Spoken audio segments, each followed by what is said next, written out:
एबे नजर पकाइबा एक अलौकिक खबर उपरे भुवनेश्वर रे विस्मय जन्मर मात्र किछि घंटा भितरे मार हत्या उद्यम को परिहास करिछि शिशु।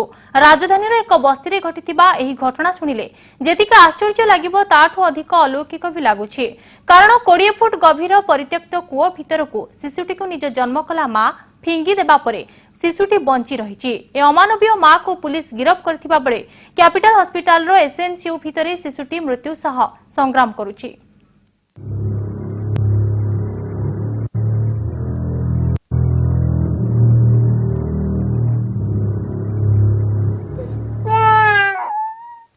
ए शिशुटी बंची मां नारी जने राक्षसी को परिहास करने।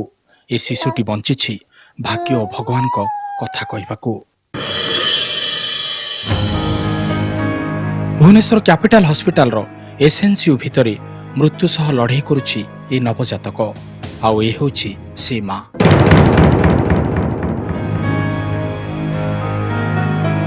निज गर्भर भार को हालुका करने को जाई जन्म देउ देउ ए मां मारिदेवा को चाहिथिला निज जन्म कला पुओ को। भोर प्राय 3टा जलेश्वर बस्तीर सरपल्ली गर्भर जन्म नहीं शिशुपुत्र। हुए तो अवांछित थिला सबकिछि, तेणु पुओ दुनियार प्रथम आलुओ देखा पूर्व अंधार भितर को ठेलीदेवा उद्यम करथिला मां।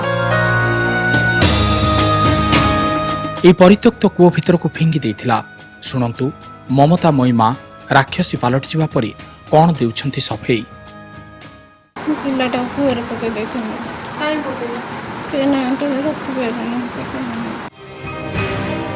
कूओ भितर किटकिट अंधार कांदिबा पूर्वर जंत्रणा, ता भितरे जीवन कौन जानिबा पूर्वर जीवन पाई संघर्ष।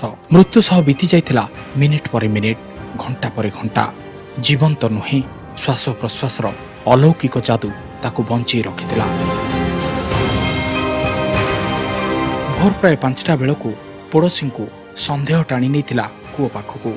तुरंत उद्धार करी ए विस्मय शिशु को पड़ोशी नहीं जाइथिले कैपिटल हॉस्पिटल को। आमे देखलु 7टा आसिक देखिलु से 5टा रु कि 4टा रु पकैछि आमे जाननु। आमे भाबिलु कंढई छड़ा बोली देखिकी तापर मो स्वामी डेंगी तब काढले। गर्भस्थ शिशु मानकर अम्लजान परिवहन फिटाल हेमोग्लोबिन द्वारा होई थाए।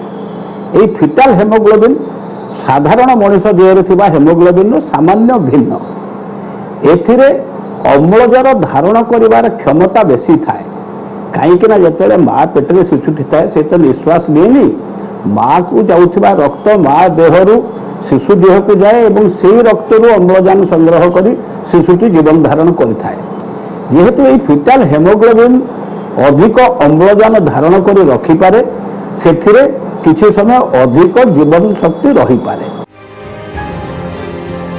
हुए तो शिशुटी बंची जीव, हेले प्रश्न उठुछि ए मां को से कोन मां बोली डाकी परिबो जे जीवन दे योजना करिथिला मारी देबाकू। भुवनेश्वर कैमरामैन दीनबंधु सह मौसिन महांती रिपोर्ट, कनक न्यूज।